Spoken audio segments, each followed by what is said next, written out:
นเดี๋ยวก็ไปนั่งเลย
นั่นนั่นจะปีเลย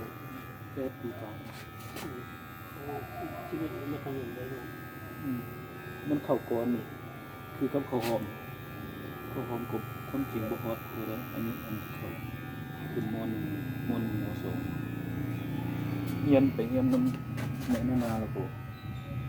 เอาขึ้น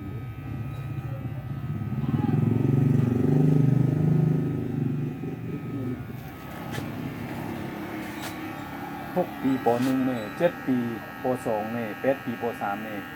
เดี๋ยวนี้มัน9 ปี8 ปีปลายนี่ป.4ทุกปี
นี่เขาเห็นดีใส่ไม่ได้ทำอย่างนี้เลย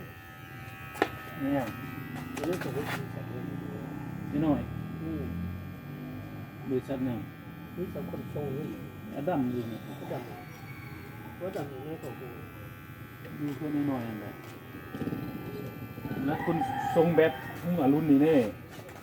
นี่นะ ที่พอที่ฟ้าขายเครื่องแล้วก็ที่ฟ้าเครื่องไปเวียงไปแต่ละแขวงก็ไปฟ้าน้ำเขาเป็นผู้คนทรงบ่นะ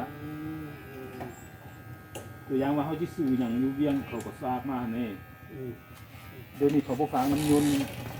แล้วมันเครื่องอันแพง ฟ้าน้ำรถอัน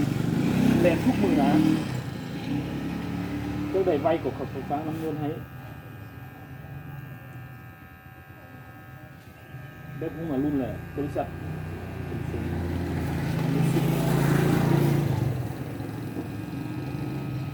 นี่แต่เฮานี่เป็นผู้อันนั้นซื้อนะก็จำอยู่อันนั้นเราเขาฟ้ามาเรามาอยู่น้ำเฮาเราคนมาเอาแล้วมาเอาน้ำเฮาเนี่ย อืม เขาเป็นผู้บริการสินะแต่ว่าแต่ซื้อรถอันสมมุติว่าอันเขาฟ้างมานำทางแล้วคันบ่มีรถอันก็มาฮับอยู่นี่ไปไหวนี่ อืม เมืองสิงห์น่ะคันสมมุติว่าเขาบ่มีรถบริษัทบ่มีรถแต่ว่ามีแล้วก็บริษัทเขามาส่งครับรถทำได้บ่รถอันนั้นบ่ต่างเคยไปไหวสินะเขาฝากมามื้อหน้านี่แห้งง่ายอันรถไฟดูมีแต่เฮา แต่ฮับอยู่รถไฟแล้วก็เอาไปไหวอยู่บนศูนย์เฮาแล้วก็เอามาเอาอยู่นำเฮาเลยแต่เฮาไหลคิดไหลว่าราคานี่เขาไหลเป็นโลนี่ อืม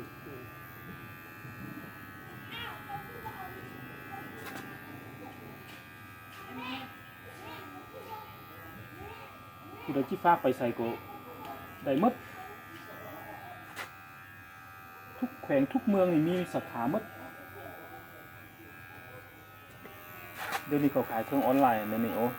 เขาขายทางโทรศัพท์หั่นขายทางโทรศัพท์ Facebook หั่นขายเครื่องทางนั้น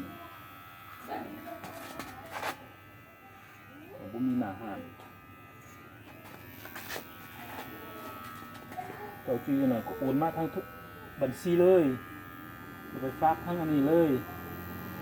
เราไม่จะรอฮับอยู่บนทางด่วน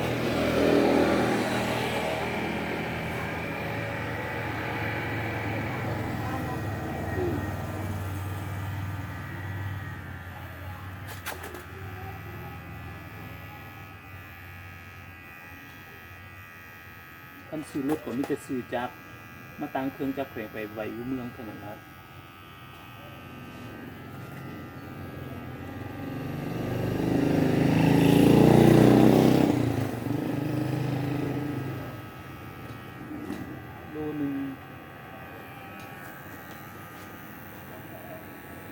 โลนึง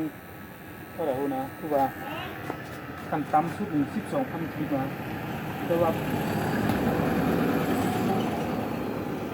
โลนึงเท่าไหร่อะไรลูกสั่งส่งคืนนึง